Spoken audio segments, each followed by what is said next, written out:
Hi students, அனைவருக்கும் வணக்கம். இன்னைக்கு நம்ம என்ன பார்க்க போறோம் அப்படினா control systemல ஒரு 2 mark questionக்கான ஆன்சர் தான் பார்க்க போறோம். வாங்க பார்க்கலாம்.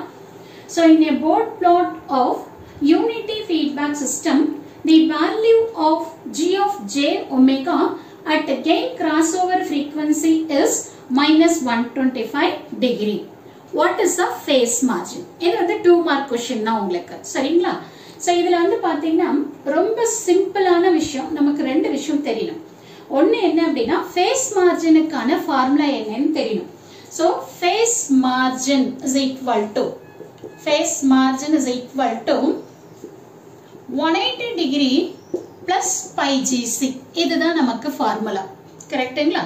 So இந்த ஃபார்முலா வந்து sometimes உங்களுக்கு 2 மார்க்ல செப்பரேட்டா கூட கேட்கலாம். Write down the formula for phase margin னு கேட்கலாம்.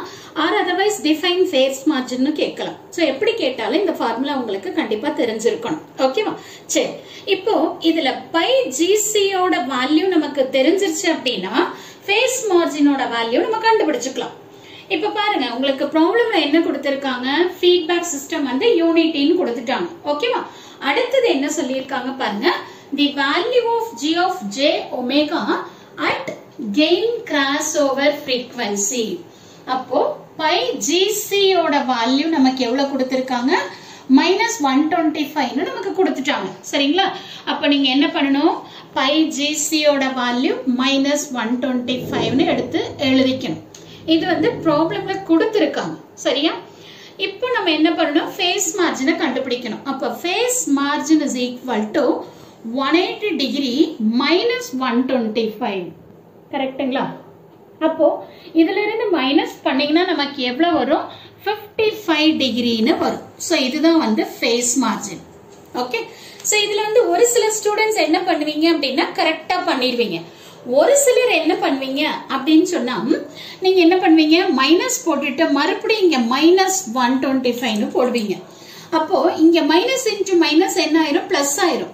சோ பிளஸ் ஆயிருச்சு அப்படின்னா என்ன பண்ணுவீங்க? ரெண்டுத்தையும் ஆட் பண்ணி வேல்யூ எழுதுவீங்க. அந்த மாதிரி எப்பவுமே எழுதக்கூடாது. சோ pi gc ஓட வேல்யூ வந்து பாத்தீங்கன்னா -120 மைனஸ்ல தான் கொடுத்திருப்பாங்க. சரியா? அப்ப நீங்க என்ன பண்ணணும்? இந்த 180 ல இருந்து pi gc ஓட வேல்யூவை சப்ட்ராக்ட் பண்ணணும். மறுபடியும் நீங்க மைனஸ் போட்டு பிளஸ் எல்லாம் பண்ணக்கூடாது. சோ இந்த இடத்துல நீங்க வந்து ரொம்ப கேர்ஃபுல்லா இருக்கணும். இந்த இடத்துல தான் நிறைய ஸ்டூடெண்ட்ஸ் என்ன பண்றீங்க? மிஸ்டேக் பண்றீங்க. நல்லா ஞாபகம் வச்சுக்கோங்க. pi gc ஓட வேல்யூ எப்பவும் நெகட்டிவ்ல தான் இருக்கும்.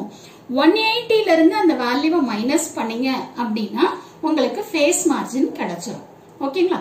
சோ இதுதான் இதுக்கான ஆன்சர். பாருங்க, ரெண்டே ஸ்டெப் தான். உங்களுக்கு என்ன தெரியணும்? phase marginக்கான ஃபார்முலா என்னன்னு தெரியணும். அடுத்து pi gc ஓட வேல்யூ வந்து கொடுத்திருக்கிறது மைனஸ் தான். சரியா? அப்ப நம்ம 180 ல இருந்து சப்ட்ராக்ட் பண்ணணும் அப்படிங்கிறது தெரியணும். சோ இங்க மறுபடியும் ஒரு மைனஸ போட்டு நீங்க ஆட் பண்ண கூடாது. அவ்வளவுதான். சோ ரெண்டு ஸ்டெப்ல உங்களுக்கு வந்து ஆன்சர் வந்துரும். சோ இதுதான் 2 மார்க் क्वेश्चनக்கான ஆன்சர். சோ கண்டிப்பா இந்த வீடியோ உங்களுக்கு யூஸ்ஃபுல்லா இருக்கும்னு நினைக்கிறேன். Thank you for watching this.